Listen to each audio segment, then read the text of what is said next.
So, hello everyone. Today I'd like to talk to you about a great tool you can use for online freelancing, doing small and short gigs. It's really, really good if you're looking to do something as a side hustle and you have a skill that you'd like to apply. If you're looking to have something between jobs, like if you're kind of in between a job or left a job and looking for a new one and you want something to do in between, this is a great option. And if you want to be a full-time freelancer and just be able to support different companies within different contracts, it's also an option. So Upwork is a great site to get and apply. You just log in and you create a profile.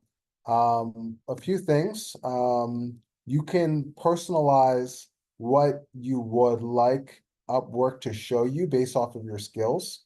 So, if in my case, for example, I can specify an average on how much I want to charge. I can give some of my credentials. You can put some of your published works in portfolios as well if you have any videos or featurings of you. And it's just mentioning your skills down below and adding them, allow for them to reoccur and appear on Upwork more prominently. So when you click on the Upwork tab on the top left, you will actually see a list of jobs. They provide you with some suggested jobs based off of the inputs you've already given them about your skills, but you can also specify on the search bar. So for example, if I want to help people develop business plans, and I enter that, you will find a bunch of lists of different opportunities. Maybe someone needs a mentor, maybe someone needs to apply for funding and needs a business plan for that, or whatever it may be in all different sectors. You can even mention by sector instead of by skill. I just mentioned business plan, but if you wanted to say real estate and you put that in there, then it would be real estate opportunities. Just to move forward from that, you can then go and click on the topic of interest to you. And then you can read what their description of the role of the gig would be. And it tells you what the responsibilities are generally. You can always check if the person is verified. That's generally a very good sign. They can also see the reviews if they've been if from other previous interactions with other freelancers and how they reviewed. You can see how much they've spent in total through Upwork, which is also a great sign. Now, Upwork holds the money that is going to be paid to you in escrow and in its own private account, and then it releases it to you. So it's also another security measure to help ensure that you will receive your payment. And they also provide arbitration in some capacity to help facilitate any issues that might occur with clients or vice versa. The client might have with a freelancer. So you can save the job if you want to save it for later and you don't have time to like apply during that instant. Or you can click apply now. I'm going to save it so you can see where it pops up later. And I'm going to show you what it looks like when you apply. So I'm going to go ahead and try to do both for you so you can kind of get an idea. Now, for applying, you're going to need to have a certain amount of credits to apply. Now, Upwork operates off of a credit and connect system. So it gives you a little bit of credits every month, or you can buy credits to be able to do more jobs. So it starts you off with a certain amount of credits and it adds a little bit each month. So generally, it's a great idea that even if you don't want to do jobs immediately, create the account and let the connections build up over month on month. So that way, when you're ready to start Upwork, you have connections and points that you can use to apply for different roles. Anyway, you go down, you can view the terms. So you can do it by hourly. Sometimes you can do it by milestone as well, depending on the job. Milestone means that like after you've completed a certain portion of the job, you would receive the funding rather than by hour. Or you can get a flat rate on the project by its completion. So it just depends on how you want to order that, and you can basically modify the hourly rate based off of what you want.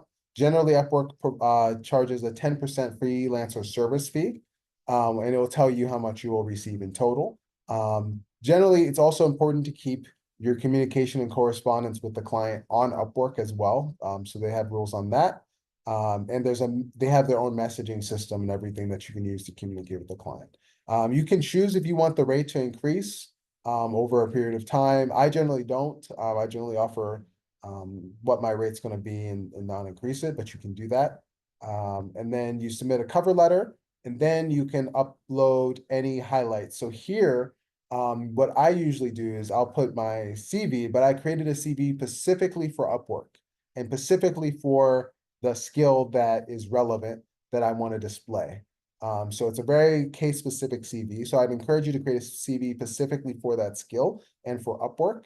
And make sure that your CV and all of that, it has your skills. You don't necessarily need to put your number and your email on this CV.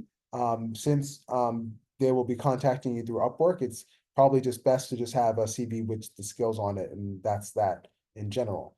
You also can provide samples. I found that when I oftentimes send a sample of my work, I receive more messaging.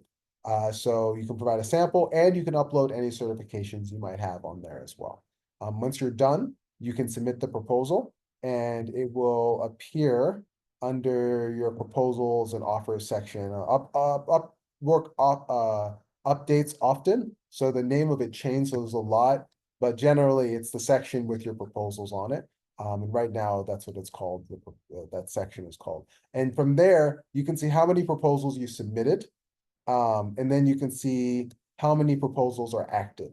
So submitted proposals means you submitted it. You sent your all your information and the client has it. The viewed icon means your client has viewed the proposal. And then after the client has viewed the proposal, if they're interested, it moves into the active profile, which generally means the client reaches out to you on their messaging system.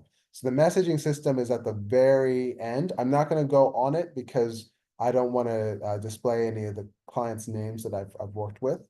However, it's very intuitive. So once you click on the messaging system, you'll see the client and its request. Upwork will generally just email you when you receive a new message. So it's not that you have to constantly check the messaging system. Oftentimes you'll just be updated when you receive the message on email. Yeah, so they will, and generally after that, you go through an interview process, and then you get to a point where you take on the project with the client. So this is like a brief overview of what Upwork is and how it works. It's great for skills like graphic design, business plans, creating PowerPoints and decks, all sorts of business coaching, editing, all sorts of skills that you can conduct online and maybe or through other mediums, etc., to support your client. So I'd highly recommend it. It's just such a great tool. I think everyone should at least know of it. Just because it's a great tool to have in your toolkit in case anything happens. So I'm happy to be able to share this with you all. And I look forward to making some more videos for you all very, very soon. Thanks for taking the time.